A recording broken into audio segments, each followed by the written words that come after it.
Hola, soy Iván Zainea, esto es Sonido Libre Podcast, puente entre oídos receptores de historias y los sonidos independientes y emergentes de Colombia y Latinoamérica.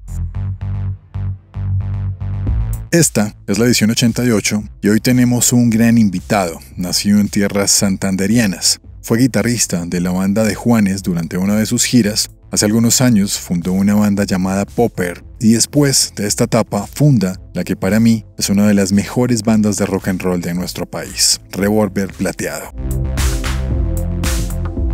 Hace algunas semanas charlamos con Mauricio Colmenares de manera virtual, enlazando comunicaciones entre Bogotá y Chía, un municipio cercano a la capital. Charlamos sobre sus inicios, el papel de sus padres en esos primeros acercamientos con la música, sobre la enfermedad de distonía local que tiene hace algunos años y el proceso de convertirla en una oportunidad en su vida musical, sobre la ruptura que tuvo Revólver hasta llegar a la nueva alineación, sobre sus composiciones, sus canciones en solitario y sobre Neumáticos, el más reciente sencillo del Revólver.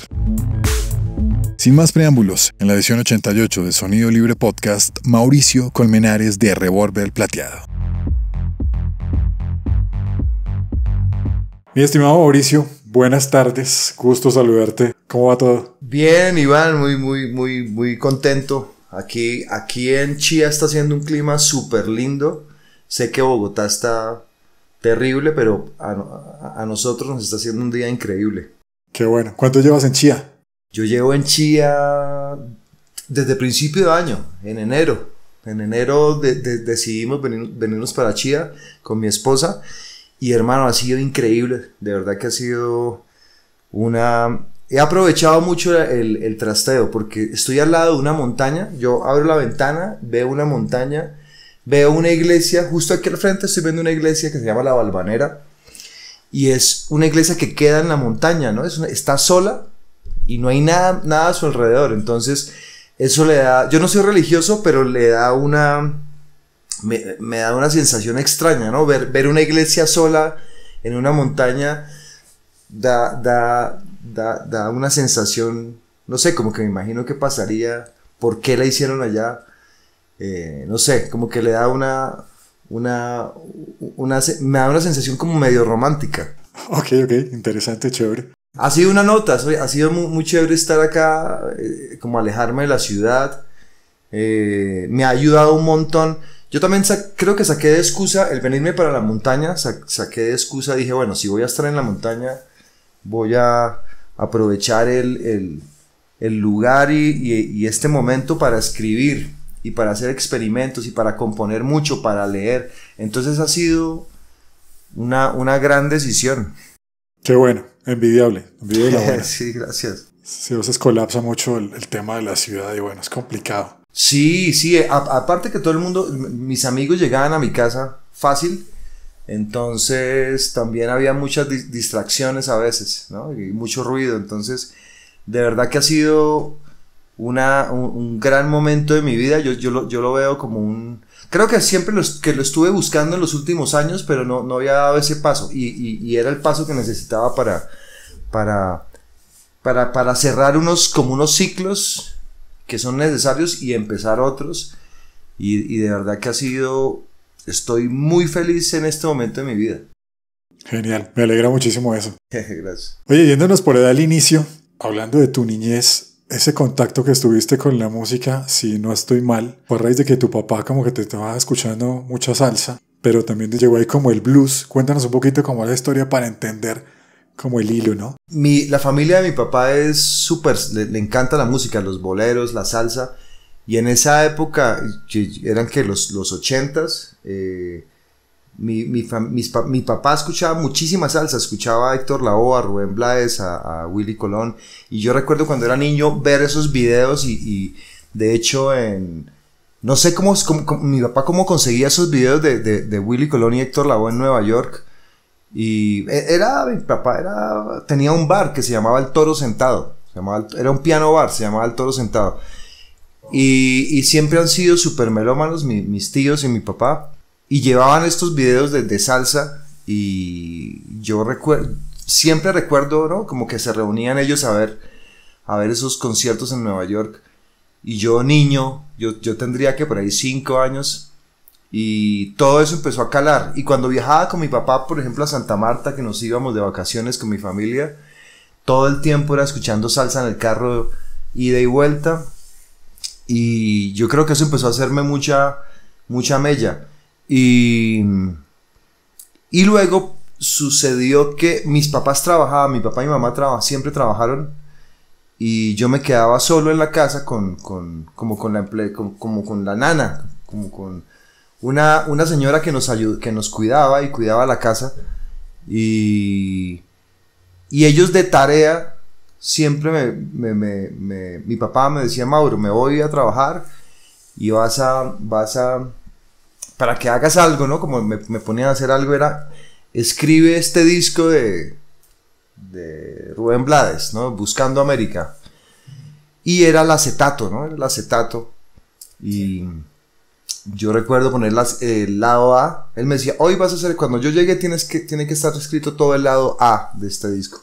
Entonces yo era con la aguja, era muy chévere, yo con la aguja escuchando y escribiendo en el papel lo que estaba contando Rubén Blades o Héctor Lavoe.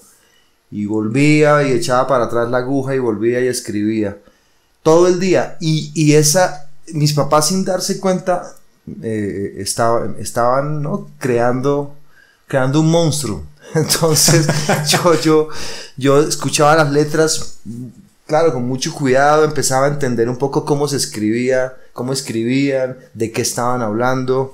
Y yo era un niño, entonces a veces me sorprendía y me asustaba y como que me deprimía un poco, porque claro, al escuchar esas historias era súper fuerte. Pero le empecé a coger mucho gusto a las letras, ¿no? Y le empecé a poner mucha atención a las letras, a las historias. Y mi mamá también me ponía a leer, ¿no? Léete este libro. Entonces, desde muy pequeño empecé a formarme, y yo creo que allá a los 7, 8 años yo ya tenía muy claro que iba a ser músico. Yo quería ser cantante de salsa, yo quería ser como Rubén Blades o Héctor Lavoe. Y en el camino conocí el blues, y hay una extraña relación del rock and roll y la salsa, ¿no? Como que todavía, o sea, siempre siento que hay una conexión. Sí, es cierto. Una conexión. De hecho, hay discos hay un disco que me encanta de Willy Colón y Héctor Lavoe, que se llama Vigilante. Y el solo de guitarra lo hace Jorge Santana. Y la canción se llama Vigilante, y al final hay un solo de guitarra eléctrica con cuerdas. Una cosa ahí que todavía la escucho, es de mis canciones favoritas. Y hay una conexión con el rock and roll. Pero en el camino conocí el blues y lo escuché, y cuando escuché el blues dije: wow, esto es lo que quiero hacer. Y me atrapó realmente el blues. Eric Clapton y Jimi Hendrix me atraparon, y luego me atrapó Pink Floyd, porque tenía un amiguito que tenía un papá melómano, y era fan de Queen y de Pink Floyd y de Tom Waits. Entonces yo conocí a Tom Waits también cuando tenía como 10 años, y yo pensé que era negro, y luego me di cuenta, el papá me dijo: no, él es blanco. Y bueno, entonces tuve la suerte de encontrarme con este amigo que también es músico, se llama Fabián Rodríguez. Él toca por ahí en las playas en México, por allá se va a tocar. Pero tengo un recuerdo súper bonito de eso, y me atrapó el blues y el rock and roll, y de ahí ya no pude salir. Luego estudié en un colegio en Bucaramanga que se llama el Instituto Caldas, y era un colegio musical, como artístico. Entonces todos los músicos se iban a estudiar a ese colegio, porque dejaban tener el pelo largo y daban clases de música, habían bandas de rock and roll. Entonces estudié en ese colegio y me fue muy muy bien, porque yo estudiaba música desde niño por mi papá. Es muy extraño mi papá porque lo hacía, ¿no? Él se iba de viaje, se iba de correría, él tenía un almacén de ropa, y me llegaba con libros de música de Aaron Copland. Entonces, mira, mi hijo, el regalo de mi papá era: mira, mi hijo, un regalo, este libro de Aaron Copland mi papá no sé por qué lo hacía, y yo empezaba a estudiar esos libros, desde muy pequeño. Y cuando llegué al colegio, ya tenía ya había aprendido solo a leer música, ¿no? A leer partituras y en el colegio me iba tan bien que me homologaron, porque el colegio tenía una universidad que era la UNAP. Entonces la UNAP hizo su carrera de música y cuando yo iba como en octavo, gracias al colegio hice, como me iba tan bien en música, hicimos homologamos cosas y entré a la universidad. Entonces yo me salté prácticamente del colegio a la universidad como 3 años, no sé, sí, yo iba como en octavo, entonces... O sea, te graduaste joven de la universidad. Sí, o sea, cuando yo salí de la universidad, mis amigos del colegio estaban como entrando a la universidad, entonces fue bien extraño.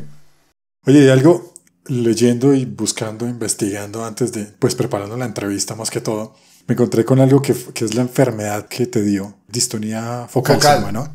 Sí. Y la verdad te soy honesto, pues yo esta enfermedad no la tenía clara, veo que es hasta lo llaman como el cáncer de los músicos. Sí.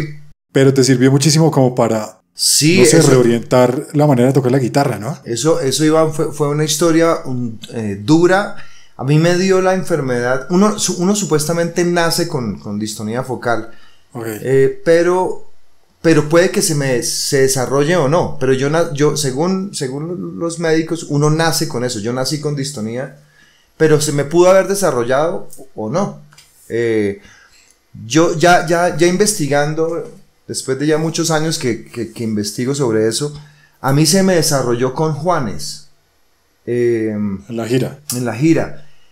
Yo no sabía, ¿no? Pues yo tocaba, yo era guitarrista como de sesión, tocaba con varios artistas, grababa mucho en estudios y de pronto cuando empecé a tocar con Juanes, yo recuerdo mucho que a veces ensayábamos y mis compañeros me tomaban el pelo por cómo yo hacía las posiciones de los acordes y yo en ese momento como que me estaba empezando a dar, no era tan fuerte como ahora. Y yo sí decía que por qué estoy haciendo los acordes así, ¿no? Como la posición de mi mano tan extraña.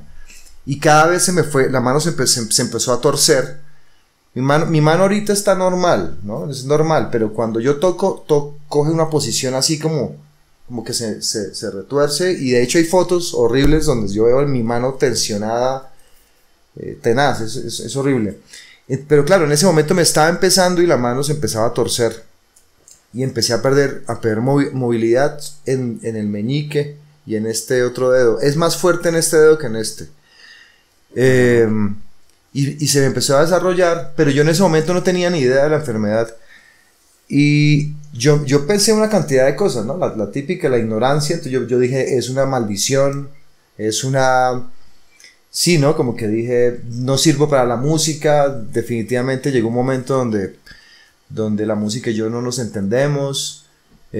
Pensé que no servía para eso, que había escogido mal mi carrera. Empecé a entrar en depresión, empecé a entrar en rabias. Entonces como me empezó a dar como una ira interna como con Dios, como con el universo, ¿no? Como que... Y empecé a entrar en un mundo oscuro porque no sabía qué pasaba. Claro, entonces yo queriendo ser músico y toda mi vida soñando con eso. Y luego me empieza a pasar esto, entonces yo entro en esa depresión y en esa oscuridad y empecé como a buscar un poco como autodestruirme, ¿no? Como que entonces justo yo creo que no, estoy seguro que fue con Juanes y fue que el cambio de vida que yo tuve fue drástico y la presión de estar prácticamente tocando en bares y estar como dicen, en un momento peludo, y luego llegar a tocar con Juanes de un momento a otro. Me acuerdo que cuando fui a tocar con Juanes, empecé a tocar 30 canciones de un momento a otro, y yo ni siquiera ensayaba, o sea, no ensayé con Juanes, no tuve tiempo de ensayar, fue como, te vienes para Venezuela, y va en una gira que se llama La Vida es un Ratico, una gira mundial.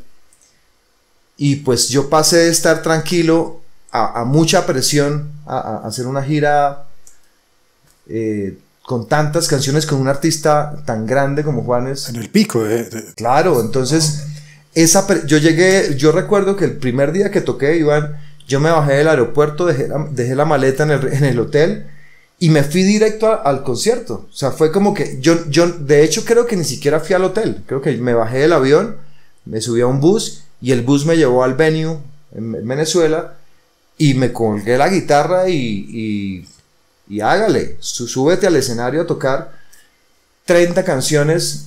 Y yo, claro, y la gente, mar de gente, ¿no? Un mar de gente que yo pues nunca había tenido esa experiencia de tocar con tanta gente. Y esa presión, yo estaba muy contento, ¿no? Pero yo creo que esa presión empezó a desarrollar mi distonía. Lo digo porque supe la historia de Juan Valdivia, el guitarrista de Héroes del Silencio, que cuando fue a grabar con este productor de Pink Floyd, le empezó la distonía también. Y él luego cuentan en un documental que él admiraba tanto a ese productor y que cuando fueron a grabar sentía tanta presión porque pues era un héroe para él y le empezó a dar distonía focal. A él tampoco le creían mucho, ¿no? Pensaban que eran excusas que estaba sacando y eso tuvo que ver un poco con la separación de Héroes. Y es verdad, como que nadie le cree a uno, porque como uno no está enfermo, uno no se, pues uno está bien, simplemente es la mano la que no recibe la orden de la cabeza. Es que tú como que, se llama focal porque te concentras en una parte de la mano, ¿no?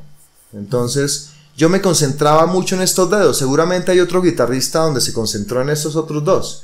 Los trompetistas en la posición de la boca, entonces les da distonía focal a los trompetistas, a los pianistas, a los saxofonistas, entonces la posición de la boca. Entonces si uno se concentra mucho, toda la focalización está en esa parte, crea una, como que, no sé cómo explicarlo, pero sí cierra esa vía con es una parte de las neuronas, ¿sí me entiendes? Algo, yo no lo entiendo muy bien. Cierra ese camino, entonces cuando tú le das la orden, el cerebro no la recibe, porque está bloqueada, porque la bloqueaste porque te concentraste ahí, te focalizaste ahí, y esa parte se bloquea. Entonces hay que aprender a buscar otras rutas para que la mano, en mi caso, mi mano me funcione. Pero yo lo tomé muy bien. Bueno, fueron muchos años de depresión y de verdad que pensar en cosas horribles, porque dije no sirvo para nada, entonces voy a autodestruirme de muchas maneras, ¿no? Entonces caí en el alcohol, en las drogas, en muchas cosas, tratando de salir de ahí, y durante muchísimos años. Entonces dejé la música unos años, como 5 años, en la guitarra literalmente debajo de la cama. Y un día como que la vi, estaba haciendo aseo y la vi y la cogí y me senté a tocar y volví, sentí como esa conexión con la música. Y ahí fue cuando empecé a hacer Revólver Plateado. Pero todas esos problemas que yo empecé a ver en mi mano, por ejemplo, dije, bueno, si no sirvo para tocar, voy a empezar a escribir. Entonces voy a leer, voy a componer, ¿no? Voy a ser un compositor y no un guitarrista. Entonces empecé como a abrazar todas esas tristezas o esas dificultades, las empecé a abrazar y empecé a encontrar mi sonido. Entonces, de alguna manera, como que agradezco que me haya dado distonía focal porque me hicieron otra persona, ¿no? Me acordé del caso de Django. Django Reinhardt tocó, él era increíble, con 2 dedos igual que yo. Sí. Y tocando de una manera, wow. No, pues que creó un estilo que... Un estilo. Cuando uno mira tocar a Santiago Periné, de Messier Periné, pues este man le ve uno la mano torcida, entonces me puse a investigar qué es lo que pasa. Pues la influencia del swing de Django lo marcó ahí, entonces pues... ¡Wow! No tenía ni idea. Eso lo vi alguna vez en una entrevista que él decía, porque si tú miras la manera, sí es que es... Bueno, acá no nos están viendo, pero la mano tiene que quedar como torcida, como cuando uno hace el sol mayor. Sí. Entonces como que ahí se va. Oye, una pregunta. Con Juanes, el tema de la gira y todo que mencionas que fue una presión, pues digamos que hoy en día como que el tema de la salud mental en los músicos se hace más relevante y como que es una alerta roja que está como diciendo, oiga, esto pasa. Tú que lo viviste, como así de una manera tan no sé si brusca, pero sí muy de frente y muy pues repentina, porque no te lo esperabas tal vez. ¿Qué es lo más crudo de una gira? ¿Qué nos puedes comentar al tema? ¿Cuál fue tu experiencia? ¿La volverías a repetir? ¿No? ¿Por qué? Sí, yo agradezco muchísimo, gran parte de mi vida. ¿Cómo te explico? He llegado a donde he llegado por muchos, en parte por toda la experiencia que tuve con Juanes. Sí. Aprendí muchísimo, o sea, tocar con un artista tan grande, sobre todo, hablo sobre todo, no tanto de Juanes, sino de lo que viví atrás, ¿no? Como con los músicos y con el equipo de trabajo de él, ¿no? Como conocer a músicos que trabajaron con YouTube, ¿no? Con músicos grandísimos, ¿no? Con el técnico de Bono y de Edge, y contándome las historias y saber qué es lo que pasa atrás de un concierto y ¿no? Girar con 150 personas en unas furgonetas, en los buses, en los aviones, ver todo lo que carga Juanes. Me parece muy valiente también. Uno no sabe eso, uno cree que simplemente es ir a cantar y alguien que tiene talento va y se para al frente. No, eso hay un equipo atrás impresionante, Iván. Yo era como el número 150. Era una vaina gigante. Eran muchos artistas, mucha gente trabajando detrás para que un show funcionara. La presión de Juanes también, ¿no? Tratar de mantenerse todo el tiempo como bien para la gente, ¿no? Impresionante, es muy fuerte, es muy valiente, porque pues uno es temperamental como artista, ¿no? Uno se levanta a veces de ánimo, a veces deprimido, a veces contento, a veces uno no quiere ni salir a cantar. Había momentos donde Juanes decía, no, hoy no quiero tocar, ¿no? Y entonces la tensión de atrás, como así que no vas a cantar, ¿no? Entonces obviamente él tenía que hacer sus ejercicios. Nunca lo vi, pero me imagino que tenía que entrar en escena, ¿no? En papel, y decir, bueno, hoy tengo que cantar y tengo que dar lo mejor. Y eran giras un año sin parar, ¿no? Parábamos 2 días a la semana. Muy valiente, y de verdad que es un personaje que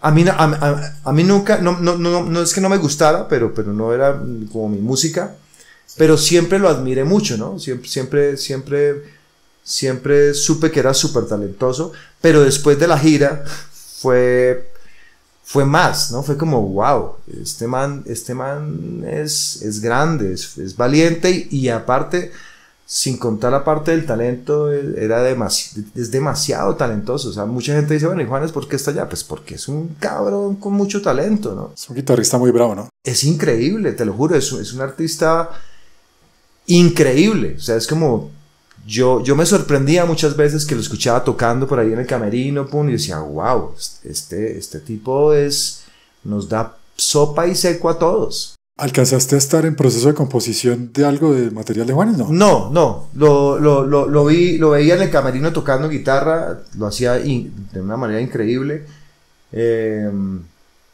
y sabía más o menos cómo hacía. Él en algún momento de pronto como que fui a la casa y como que nos mostraba maquetas, y ya las maquetas ya sonaban como si fuera el disco. O sea, sonaban igual. O sea, lo que grababa en su casa sonaba igual al disco, muy tremendo.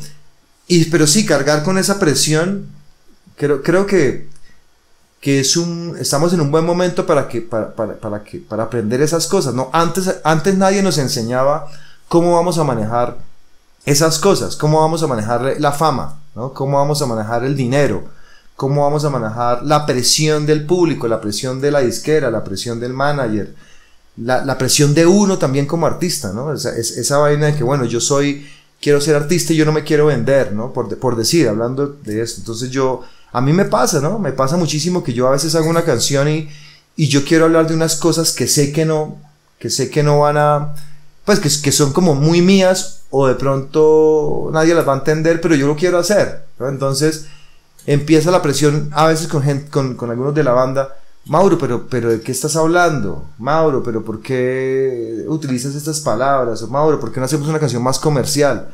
Y a veces pasamos por eso, no queremos como caer como en la industria, ¿no? Como voy a hacer algo para venderme porque necesito llevar lentejas a la casa o pagar el colegio de mis hijos, entonces tengo que... todas esas presiones uno no sabe, pero la gente no sabe, pero es una presión para nosotros los artistas. Es como, pucha, yo quiero hacer mi música y no quiero venderme, como... Y empieza uno a entrar en conflicto, ¿no? Como una vaina súper difícil, Iván. Por eso me pasó lo de la mano, entonces duré mucho tiempo tratando y en un papel de pronto un poco súper destructivo, y era que yo quería ser el malo, yo quería el papel del antagonista, ¿no? Entonces yo ondeaba la bandera del rock and roll, yo era de los que tocaba y me alcoholizaba y me drogaba, ¿no? Y yo era sexo, drogas y rock and roll. Yo me quería Charly García. Okay.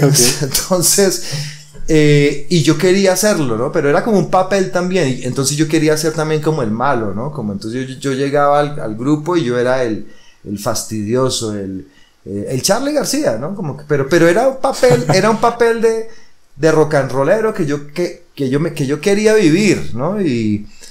Y obviamente después me di cuenta de los errores y que la había cagado pero también tampoco es que me arrepienta, ¿no? Digo, bueno, tenía que vivirlo y pues le pido disculpas a los que lastimé. También era una especie de juego y bueno, ya no somos los mismos, ¿no? Y afortunadamente también uno empieza a envejecer, entonces yo también estoy en otra película, ¿no? Entonces entendí que si quieres tener una carrera de músico no puedes vivir como un rock and rollero de los 70s. O sea, tienes que cuidarte físicamente, tienes que cuidar la mente también, alimentarte, para que no te pase lo que estamos hablando, ¿no? Como que ser muy consciente de todo lo que te enfrentas, ¿no? Entonces es una carrera que tienes que cuidar.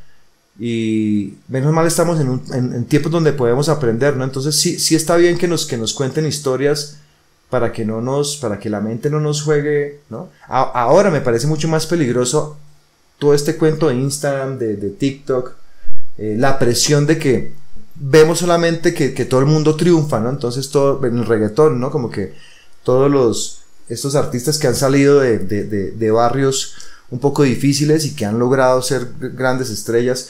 Entonces, lo que pasa creo yo, con esos artistas de allá, de ese mundo, ¿no? Que también piensan que es fácil lograrla, ¿no? Entonces, porque vemos que todo es fácil. Entonces, al no lograrlo, empieza el golpe, ¿no? Sí, digo, pucha. Cierro con algo anecdótico que me acordé hablando de todo este tema de enfermedad, que lo ahondamos bien, pero muchas gracias porque pues abrirlo de esa manera. El caso Bunbury con su voz. Me encanta Bunbury, sé que te encanta Bunbury, ¿cierto? Me encanta, y Bunbury tiene distonía focal en la garganta. Yo veía la otra vez un video en YouTube de una coach vocal argentina que se ponía a analizar, tomaba el video en una presentación en vivo de hace 10 años de La Chispa Adecuada. O sea, pues la diferencia de las dos presentaciones, 10 años. Y empezaba a parar y decía que él hacía unos finales que forzaba mucho la garganta. Sí. Y se la cobró y bueno. Sí, y cuando él contó la historia de lo que le pasaba, yo de una vez dije, esto es distonía. Porque él cuenta que cuando él está en la casa y está tranquilo, él no siente dolor. Es cuando se sube a la tarima. Eso es distonía vocal. Entonces, tan pronto se sube a la tarima, la garganta se le cierra y siente dolor. Es porque se está enfocando ahí. Lo que yo veo es que le está empezando realmente. Está a tiempo. A mí me pasa, yo me subo a la tarima y cuando estoy tocando un solo y viene la parte del solo y yo pienso en el solo, automáticamente la mano se me tuerce de una. ¡Pac! Entonces, cuando viene el solo, a veces respiro y digo, bien, bueno, viene el solo, te vas a relajar. No, te vas a relajar y vas a olvidarte que estás al frente de una tarima. Y cuando lo hago, funciona un poquito mejor, ¿no? En mi casa, yo puedo estar en mi casa solo y estudio guitarra y soy Stevie Ray Vaughan, tocando Jimi Hendrix, brutal, pero tan pronto llega mi esposa o llega alguien, mi mano se bloquea. Wow, qué locura. Pues yo vi a Revolver hace, que yo creo que fue mayo por ahí, no me acuerdo bien, en un toque en Mad Radio. En Mad Radio, sí, eso sí. Fue hace poco. Estuvo genial y la verdad no tenía ni idea de la enfermedad y te vi brutal. Sí, pero Iván, ha sido lo que te digo, ha sido muchos años, ¿no? De aprender también a vivir con la enfermedad y a decir, bueno, si tengo una enfermedad, ¿cómo voy a tocar? Entonces no me puedo rendir porque yo tengo desde claro desde pequeñito que quiero ser artista, entonces no me puedo rendir porque si yo me dedico a otra cosa, pues no voy a ser feliz. Entonces empecé a buscar, bueno, si tengo 2 dedos, ¿no? Entonces tengo 2 dedos, ¿cómo me muevo? Y me pasa, mi mano se tensiona, pero entonces hago ejercicios todos los días para poder funcionar con 2 dedos. Y hago acordes más simples, pero esos acordes simples me ayudan a que la banda suene distinto, ¿no? Los solos son distintos, no puedo cambiar tanto de acordes porque mi mano no me da. Entonces todo eso que estoy aprendiendo me están dando un sonido característico. Entonces digamos que no sueno como todos los guitarristas y tengo algo distinto que es gracias a mi enfermedad y es mi plus también, ¿no? Como que yo he tocado con muchos guitarristas muy buenos que me dicen, ¿tú cómo demonios haces esto? Y es difícil, y yo, no, pues es fácil, son 2 dedos. Y me dicen, claro, como el músico ya tiene que utilizar 6 dedos, al tocar con 2 también es difícil para ellos, ¿no? Como que, sí. O hacer acordes simples para un guitarrista que ya está acostumbrado a tocar de una manera, pues es, para alguien que tiene mucha experiencia es difícil desaprender. Entonces, y obviamente, no solamente hablo de la parte física, también mental. Entonces leí en una época mucho el estoicismo, ¿no? Como cómo aprender a abrazar la tristeza y superar, ¿no? Superar esos obstáculos. Entonces también hay muchas lecturas orientales y mucha filosofía que me ayudan, que me han ayudado a entender mi enfermedad. Y es algo que yo busqué porque necesitaba que algo me dijera, que me diera fuerzas mentales y espirituales. Entonces es importante ahorita para los artistas eso también, prepararse no solamente físicamente, ni aprendiendo solamente a venderse, ¿no? Como bueno, tienes que publicar cada tanto, sino también fortalecer tu mente, ¿no? Es porque si no llega la fama en un momento donde tú no estás preparado y te vuelves loco. Es que es un tema complicado, el de la mente en todos los aspectos de la vida hoy en día es algo como tan loco, todo es como tan efímero con las redes. Sí. Te llega tanta información que como que, no sé, es un tema complicado. Aquí podemos pasar horas, pero de corazón me alegra mucho y como fan de Revolver, qué bueno que hayas marcado este camino. Y bueno, acá yo tengo en mi mano las 2 copias que tengo porque me falta el primero. Luz de San Telmo y... Este disco, el de Luz de San Telmo, sí. Eso es una reliquia. No lo tengo ni yo.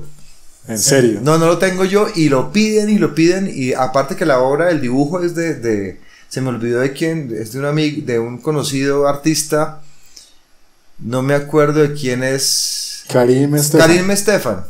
Entonces Karim es una gran artista y ese dibujo se lo compré a él. Y entonces es una obra de él, muy chévere, un dibujo de él. Sí, muy bello. Y bueno, acá está Rojo, el último álbum. Ese fue el último disco. El último disco. Ahora es muy difícil sacar discos, entonces quién sabe cuándo habrá otro disco. Bueno, esperamos que salgan físicos, yo soy fanático. Y estos pues están firmados, te muestro acá. Porque alguna vez tocaron con los Mackenzie en un toque. Los Mackenzie hoy en día que ya no están. Entonces era en Caput. En Caput, sí. Ahí yo me acuerdo que hablamos y tú me dijiste algo. Te comenté, tengo el podcast y me dijiste, oye, chévere contar la historia de cómo se acabó Revolver. Sí. De la ausencia. Sí. Porque hubo 1 año y medio ahí de trance y un comunicado de prensa que hizo el exbaterista. No sé si valga la pena de pronto mencionarlo si lo quieras hablar. Pero en ese 1 año y medio de pronto que pasó, que no sé si fue también otra crisis, ¿qué hiciste? Y dijiste, no, venga, me monto de nuevo y Revolver sale. Sí, es que llevábamos muchos años ya tocando con Revolver, llevábamos como 7 años viéndonos las caras todos los días. Yo soy súper, mi música, para mí la música es mi vida, yo no hago otra cosa, o sea, yo no tengo, por ejemplo, Gigo, el baterista, él es profesor de una universidad, es director de carrera. El bajista trabajaba en Centauro, haciendo doblajes y esas cosas. Y como que todos hacen cosas, entonces tienen un lugar para desfogarse también y no mover la olla a presión y descargar ahí la energía. Yo solo me dedico a Revolver y a mi música. Yo no hago nada más, yo no vivo de otra cosa. Entonces, claro, yo a veces tenía muchas tareas y muchos planes, y en ese momento ellos estaban muy ocupados con sus otras cosas, y tuvimos una crisis porque yo estaba armando una gira para México y ellos no podían, yo la armé y ellos no podían ir. Entonces fue como una pelea de, bueno, tenemos que ir a México, yo conseguí la gira, tenemos las fechas, los lugares. Y ellos, no, yo no puedo, que de pronto te mando un reemplazo, bla, bla, bla. Y empezó a crearse, me molesté mucho en ese momento y no quise hablar con ellos. Entonces, ahí fue una falla mía. No les contestaba el teléfono porque estaba bastante molesto.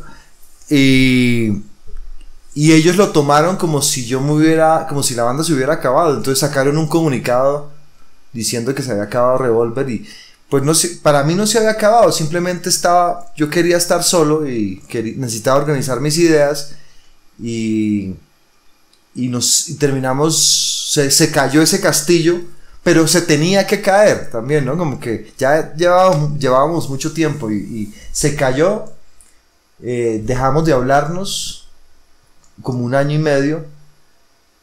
Pero yo seguía con esas ganas de hacer música, y empecé a armar un combo, y busqué a Andrés Mackenzie,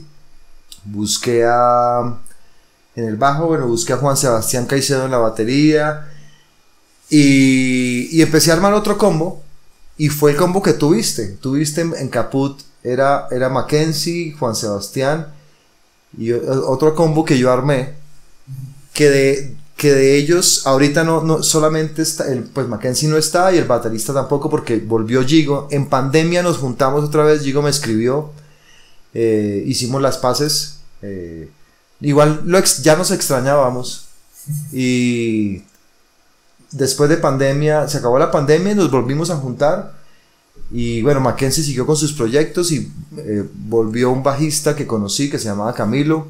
Ahorita tenemos a Fratello, que tocaba con Black Cat Bone. Como que empezamos a armar otra vez Revolver, pero sí necesitábamos un poco ese descanso, ¿no?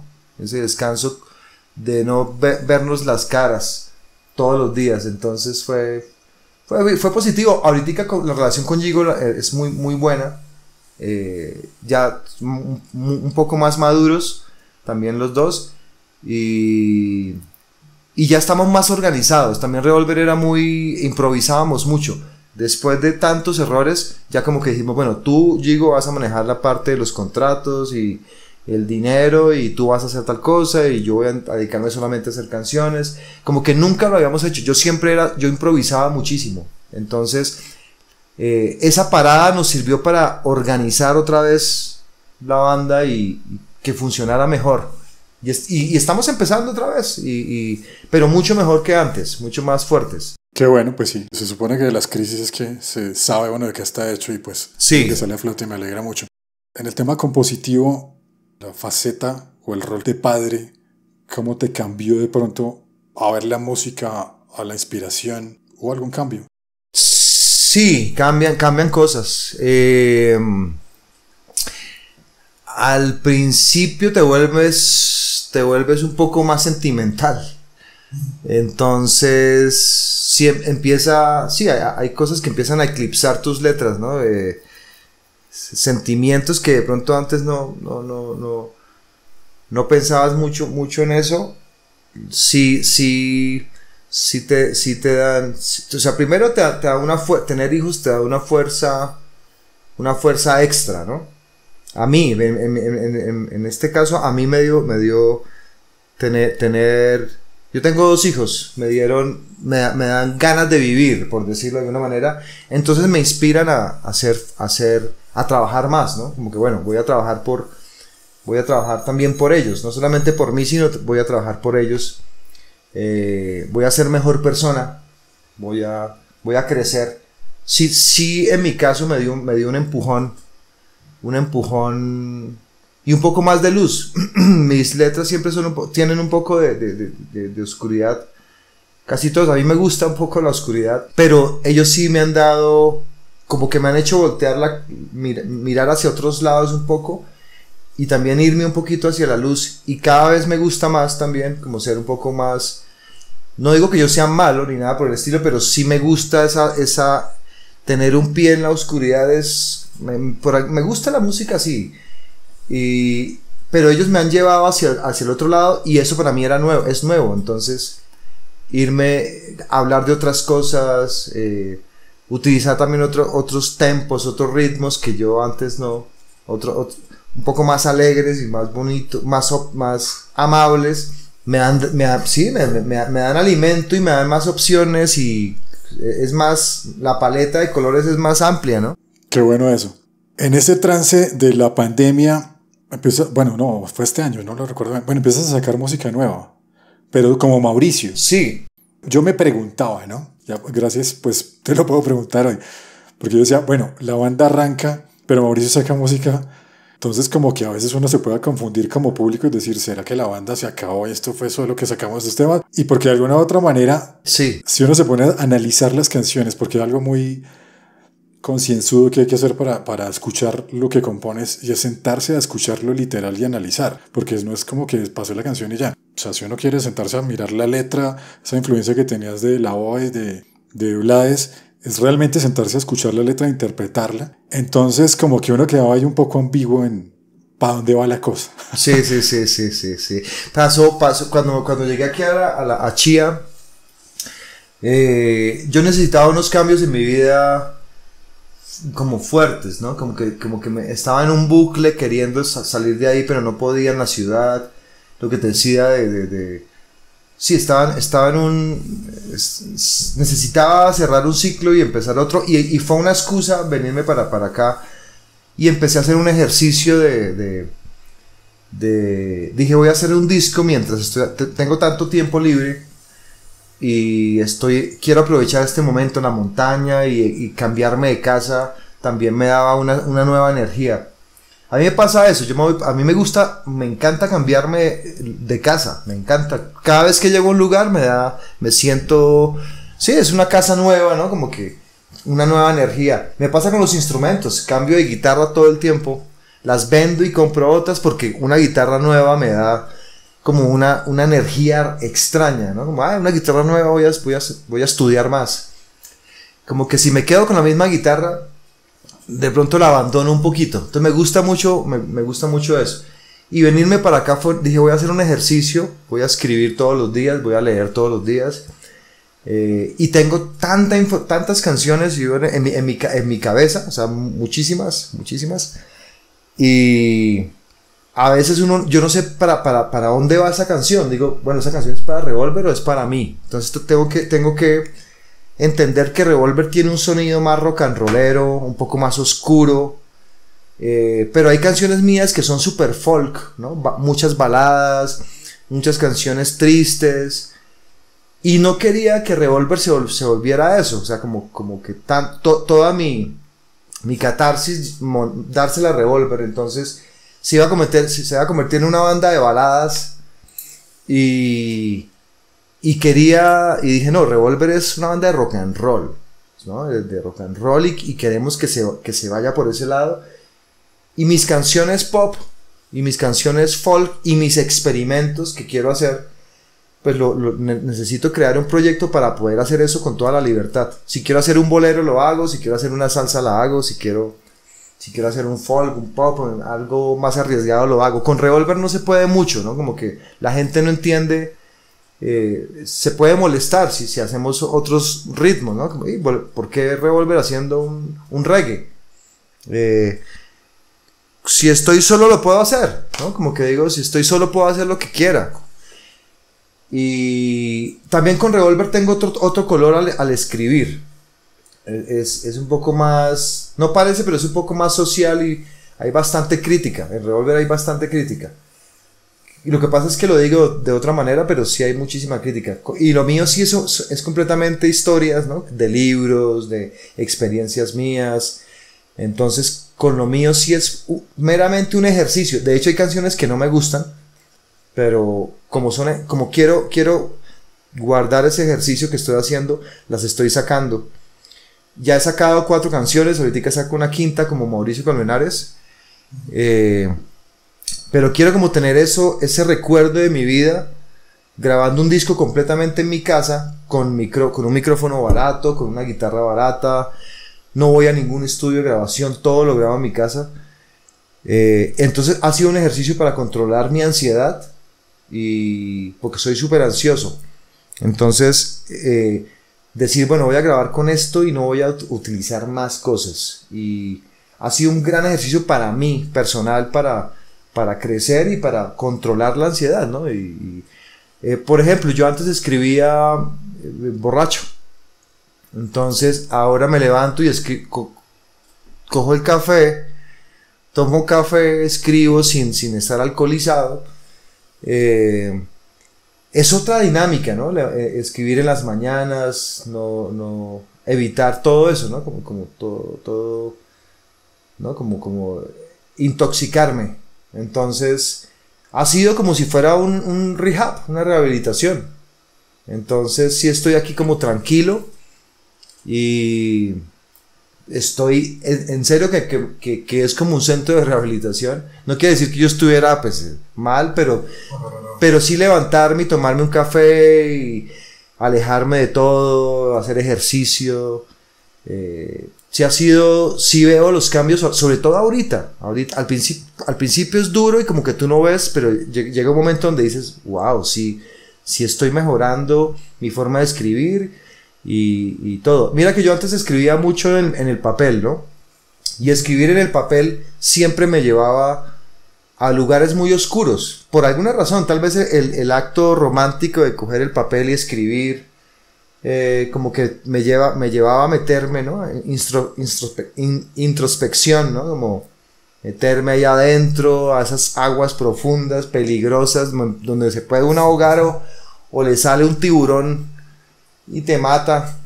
Sí. Entonces, escribir me llevaba a esos lugares muy oscuros y era súper doloroso.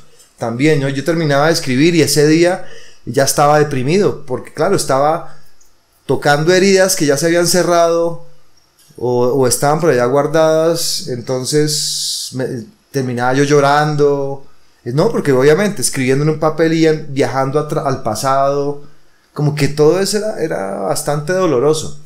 Entonces, en este ejercicio aquí en Chía, en La Valvanera, yo lo que hago es cojo el micrófono, hago la música y ya no escribo en el papel, sino voy directo al micrófono y del micrófono voy a la interfase.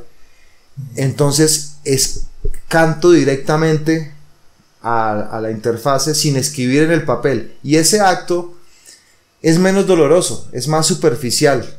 O sea, voy a otro lado. Entonces estoy haciendo canciones con otro color que yo nunca había hecho. Nunca había escrito de esa manera. Suena muy distinto. Sí, entonces las letras son distintas, las palabras son distintas, tiene otro color, no me voy tan adentro mío, entonces me gusta muchísimo. Hay un poquito como de humor, no sé por qué, pero cuando canto directamente hay palabras chistosas y un poquito de sarcasmos y cosas que en el papel no lo hago, el papel es mucho más sentimental. Entonces es un ejercicio que seguramente no voy a hacer siempre, pero luego voy a empezar a mezclar con el papel, pero ha sido un aprendizaje impresionante, hermano, impresionante. Qué bueno, me gusta mucho. Bueno, no sé, a veces uno se pone a hacer la tarea, ¿no? Ahorita antes de reunirnos me senté a analizar un poquito. De pronto, no sé, a veces, por ejemplo, cuando nos fuimos a la mierda, yo dije, bueno, que hay un poco más de rock and roll. Y cuando entró la canción, dije, esta canción de pronto, ¿por qué no se fue a Revolver? No, y se iba a ser de Revolver, de hecho. Ah, Entonces, okay. sí. Entonces no estaba loco yo en eso. No, diste en el clavo. Iba a ser de Revolver y recuerdo que le mandé la canción varias veces a Gigo y Gigo nunca la grabó. Y no sé por qué, como que no la grababa. Y cuando la saqué, sin avisarles, a Gigo le dolió. Fue como, ¿por qué la sacaste? ¿Por qué? Y yo, pues te mandé la canción, llevo como 2 meses mandándote y nunca me grabas nada. Pues yo entendí que no te gustaba. Y entonces, pero sí era para Revolver, era completamente para Revolver. Y dije, bueno, pues la voy a sacar yo porque me gusta. O sea, me gusta. Entonces... Pero sí siento que hubiera sido una buena canción para Revolver. Y me pasa constantemente. Yo hago canciones y digo, esta es para Revolver. Ayer hice una y terminé las guitarras y empiezo, bueno, ¿para mí o para Revolver? Y digo, no, esta es suena más Revolver. Entonces las voy guardando. Pero a veces es muy difícil como... O sea, no me gusta pedirles permiso. Si pido permiso o se las muestro, empiezan todos a opinar. Entonces a veces me toca ser dictador y decir, esta es para Revolver, te guste o no. Ok. Sí. Está chévere ese, pues es un buen ejercicio de todas maneras. Entrando como a los sencillos que ha tenido Revolver después de Rojo, pues hay como un sonido muy pop, sin que me lo tomes a mal, como un synth pop. Sí. Pero llega a Neumáticos. Y Neumáticos a mí me recuerda, pues tuve la oportunidad de escuchar la canción gracias a Fer y a ti, gracias por compartirla. Y Neumáticos, Fer me dice, ¿cómo te pareció la canción? Le dije, no, pues a mí me llevó, fue al Revolver rockero de antes, sin que no me guste el synth pop y lo que pues salió ahorita.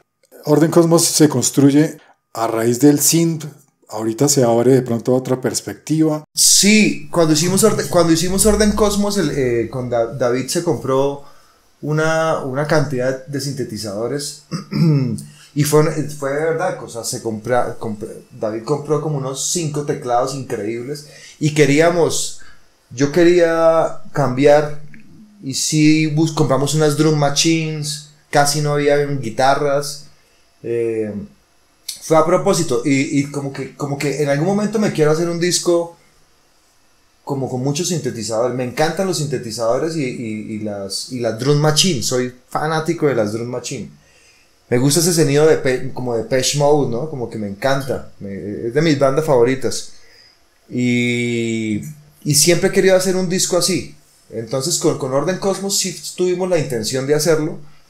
Pero fue difícil para la gente. Mucha gente como que nos escribía que por qué estamos sonando así, que se vendieron, ¿qué pasó? Sí, que se vendieron, que no sé qué, que ya no les gustaba y entonces ahí es donde vuelvo y digo lo de la parte de solista y la parte de banda. Entonces yo tengo que hacer un proyecto de solista donde pueda hacer lo que quiera.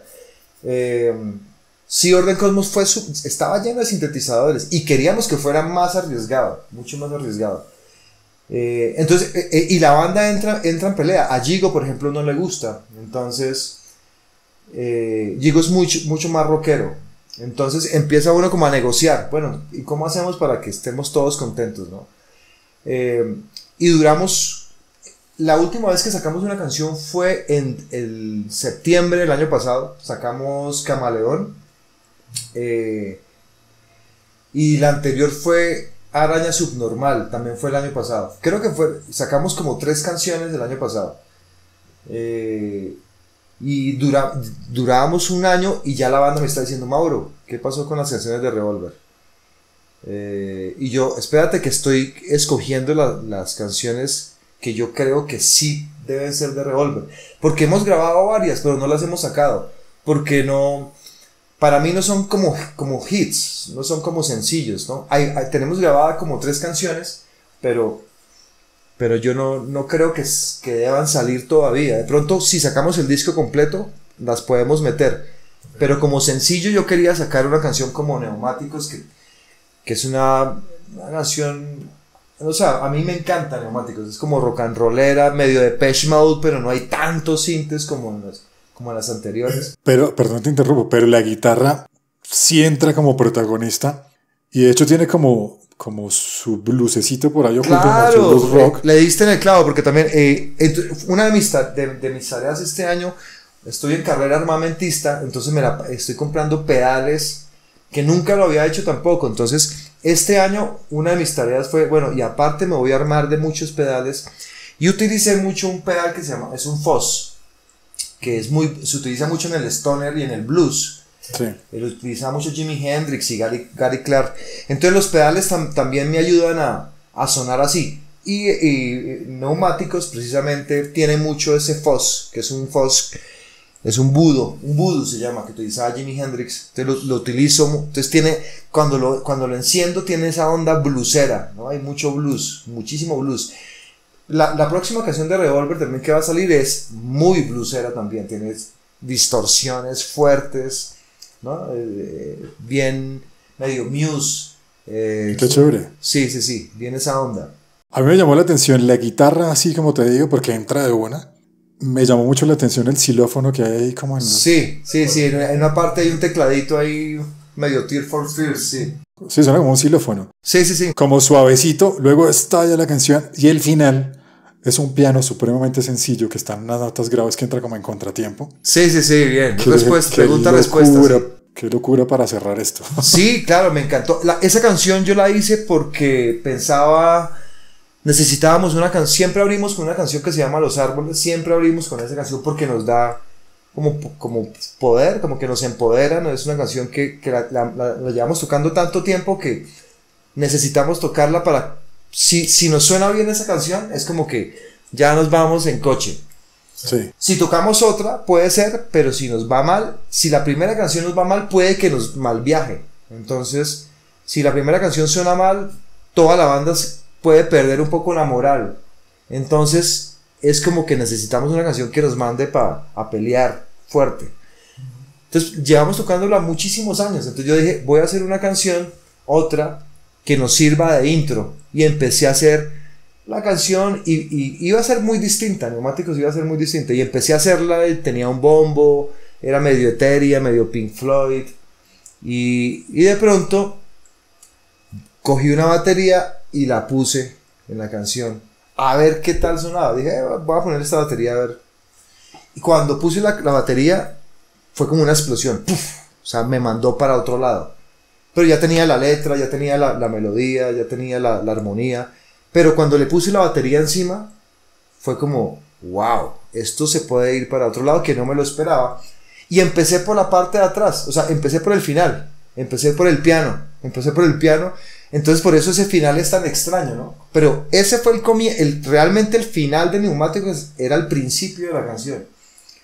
Y empecé con el piano, y empecé, por eso tiene una onda muy chévere, los violines, el piano, y empecé a hacerla de atrás para adelante, fue literal, o sea, empecé atrás y luego hice la otra, hasta que llegué al principio, y la fui deformando.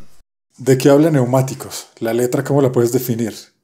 Es más como de alguien que subestima a otra persona, ¿no? Entonces, que la subestima y que de pronto está llena de prejuicios, ¿no? Como que es un poco autobiográfica, pero obviamente hay un poco de exageraciones.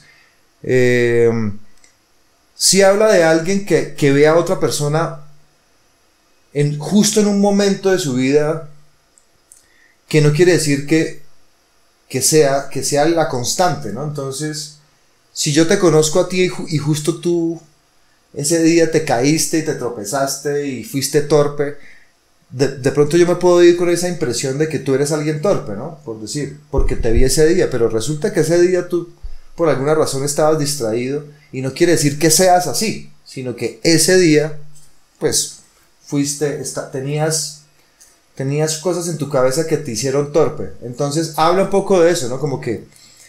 Como de me encanta esa parte de la canción que dice puede ser verdad demasiado que conquistar, ¿no? De pronto hablo de eso, puede ser verdad que mis metas sean muy altas, o que mis sueños sean muy altos, o que mis objetivos sean inalcanzables. De pronto sí es cierto, pero tengo pero no sabes lo persistente que soy, ¿no? El taladro que soy, lo insistente y perseverante que soy, ¿no? ¿Qué pasa? De pronto no me has visto en acción, de pronto solamente viste un momento de mi vida donde solamente me estrellaba y me caía, pero digo lo de los neumáticos, pero no has visto mis neumáticos, solo viste perder mis frenos. O sea, de pronto personas que te ven en un momento de tu vida fallar y fallar y fallar, pero solamente es un momento, ¿no? Y hay personas que son fuertes y tienen buenos neumáticos y pueden resistir caminos súper difíciles. Entonces más o menos habla de eso, como que de pronto sí tengo metas muy altas, pero no quiere decir que deba dejar de intentarlo, ¿no? O sea, hay que seguir fuertes.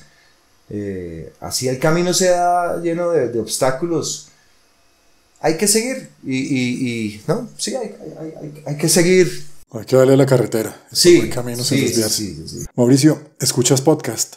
Me encantan, soy fanático. Yo creo que todos los días me escucho, te lo juro, por lo menos unos 3 y estoy siendo amable, pero todo el día si me baño escucho un podcast, si hago aseo escucho un podcast, si hago un café escucho un podcast, si cocino hago un podcast, si hago ejercicio hago un podcast. ¿Qué nos recomiendas?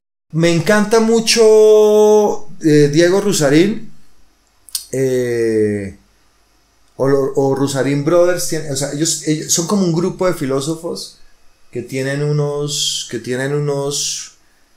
o sea, es un grupo, es un parche como de amigos que son fanáticos de la filosofía. Entonces entrevistan muchos artistas, actores, políticos, filósofos, artistas, bueno, y tienen varios canales. Entonces hay uno que se llama Diego Rusarín, que es más filosofía y pensamiento crítico. Hay otro que es Rusarín Bros, que es Diego con el hermano, que hablan más de filosofía. Hay otro que se llama Roberto MTZ, que él entrevista artistas constantemente. Entonces son charlas, son hablando y hablando y hablando. Hay podcasts de 5 horas, otros de 1 hora, a veces duran todo el día y es hablando, son puras conversaciones. Es muy, muy, muy chévere, te lo recomiendo. Hay de todo, político, se llama Roberto MTZ. Es Martínez, pero se pone MTZ. Y él entrevista, hace poco entrevistó a Natalia Lafourcade, entrevistó al man de Fobia, hace poco, el último fue un político, ha entrevistado a Leiva, bueno, o sea, es a muchas personas, invita a muchos raperos, muchos reggaetoneros, gente de la industria, es de todo, no es un tema, sino el man se sienta a hablar con muchos personajes, son conversaciones muy interesantes. Ese te lo recomiendo, a Roberto MTZ y a Diego Rusarín te lo recomiendo. Escucho otro que se llama Mi Disquera, que es una chica que trabajaba creo que en Warner y habla mucho, da muchos consejos a los músicos. Entonces los músicos, uno puede aprender un montón de ella, te da consejos y también entrevista a personas. Y escucho otro que se llama Doble Bobina, que ya es de guitarristas, entonces también te enseñan a manejar pedales, ¿no? A utilizar las cuerdas, a qué guitarras utilizar, ¿no? Te cuentan historias historias como que los guitarristas necesitamos saber. Me encanta todos los podcasts que me enseñan un montón de cosas, ¿no? Qué bueno, gracias por esas recomendaciones. Pregunta final, ¿hacia dónde visualizas Revolver? ¿Hay una meta? ¿Quizá no la hay? Sí, mira que estuve en un momento donde pensé que Revolver iba a descansar porque estaba un poco cansado de Revolver. O sea, no acabarlo, pero sí como que quería experimentar otras cosas. Pero fue un año tan bueno con Revolver, estuvimos tocando tanto, muchísimo, y empezamos a conectarnos tanto con la gente que pensamos que de pronto como que estábamos como de salida, y la gente nos dio un fogonazo de energía. Y estamos sonando muy bien. Entonces creo que sería muy tonto alejarnos en este momento. Creo que estamos en un buen momento. Yo siempre lo veo como cuando uno surfea olas. A veces tú te metes al mar y y hay olas bajitas, a veces surfeaste una buena ola y te caíste.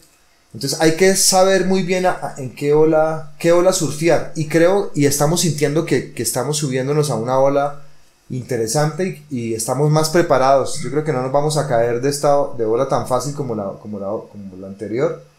Entonces creo que sí queremos surfear esta ola un rato. Yo creo que nos queda, que sí vamos a grabar un disco. Ahora ya no se sacan discos, pero sí tenemos muchas ganas de sacar un disco el otro año. O sea, ya lo empezamos a grabar, pero queremos sacar como si nos vamos con un gran disco, que nos sintamos muy orgullosos. Y por ahora creo que tenemos candela para un tiempo más, pero no tenemos meta nunca.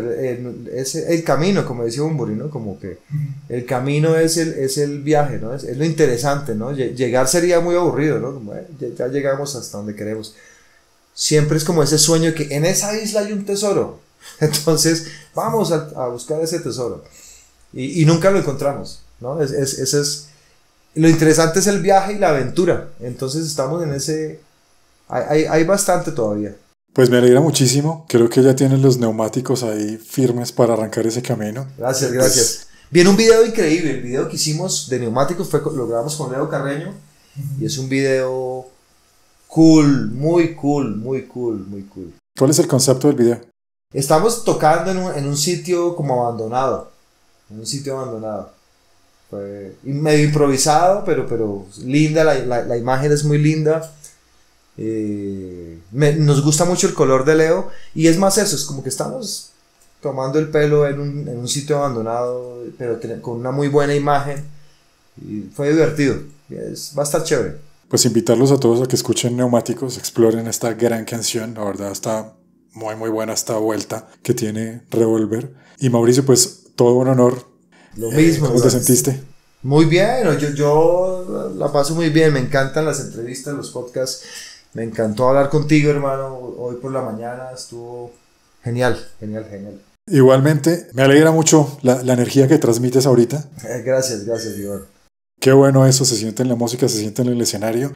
Sé que tocaron varias veces acá en Bogotá, solo les vi en esa oportunidad en Mad Radio, pero me queda la tarea para un próximo toque volver a verlos, porque la verdad la están rompiendo y suena muy chévere. Estás invitado, Iván. Invitado. Muchas gracias. Muchísimas gracias.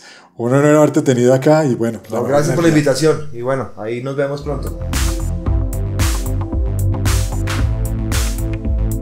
Agradecimientos a ti por llegar a este punto de Sonido Libre. A Fernanda Torres, gracias por hacer posible esta entrevista. Esta fue la amena charla con Mauricio Colmenares, y si fue de tu agrado, te invito a compartirla, así como seguirnos en @Sonido Libre Podcast en Instagram. Soy Iván Zainea, hasta una nueva edición.